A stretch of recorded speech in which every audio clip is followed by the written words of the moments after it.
10 lessons in 10 years of me being a physical therapist.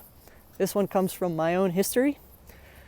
In 2020, when COVID started in March and April, and it was 2 weeks in when we all kind of realized it's probably going to take more than 2 weeks to flatten the curve. I woke up one morning and my neck wouldn't move. I was in really awful pain. And I knew what to do, but I was in such a state that I was in no condition to prescribe myself the movements and the exercises I needed to do to get my neck to loosen up and unstiff itself. So I called my best friend and she said, "Kel, you know what to do." And I said, "No, I need you to tell me what to do." She said, "Get a lacrosse ball and roll it out and gentle movement and all the things that I knew that I should do, but I just couldn't think.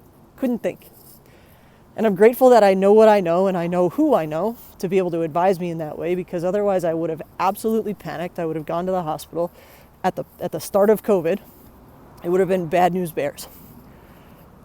And I remembered two things. I was able to think at least clearly enough to remember two things. Number one, I didn't do anything yesterday or in the last week to really mess up the structures and the tissues that are in my neck and my shoulder. So there was no mechanism of injury. There's no reason for this to happen. And number two, because there was no obvious reason for this to happen, I looked around and said, what else is happening in my life that might cause my neck to flare up? Oh, a global pandemic that's affecting everybody's life and business and everything in between? Yeah, that might make my neck hurt. Okay, so that was my own experience of calming myself down and then prescribing myself the right movements and exercises and then following through on them in a position where I was scared and nervous, but I was at least empowered with accurate and adequate information and knowledge. 10 lessons in 10 years of me being a physical therapist.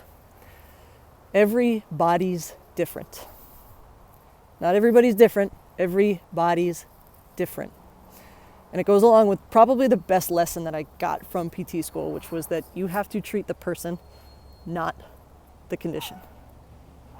You have to treat the person, not the condition, because every body is different, and every body is different because it's attached to a human being. And human beings have memories, and human beings have lessons, and human beings have fears and hopes and dreams.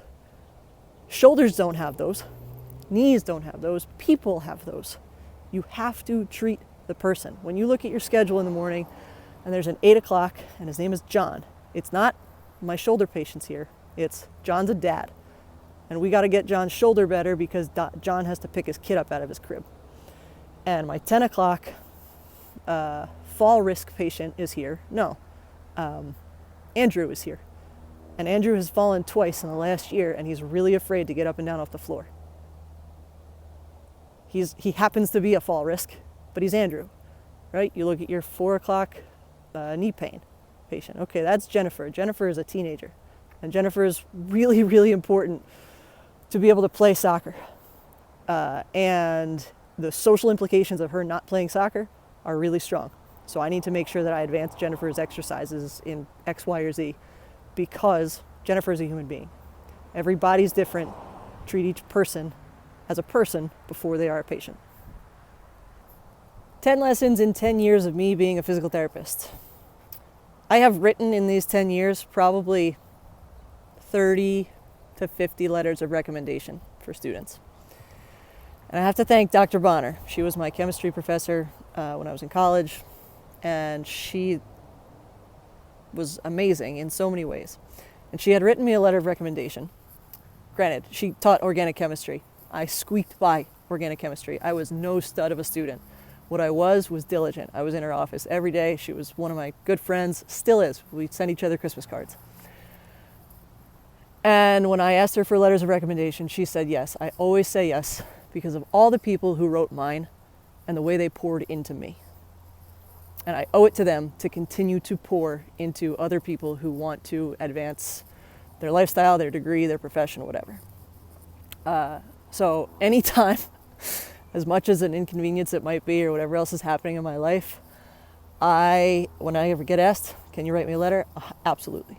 I owe it to the people like her who came before me, who poured into me, and helped me get where I want to go and continue to want to go. 10 lessons for 10 years of me being a physical therapist. The image is a piece of the puzzle.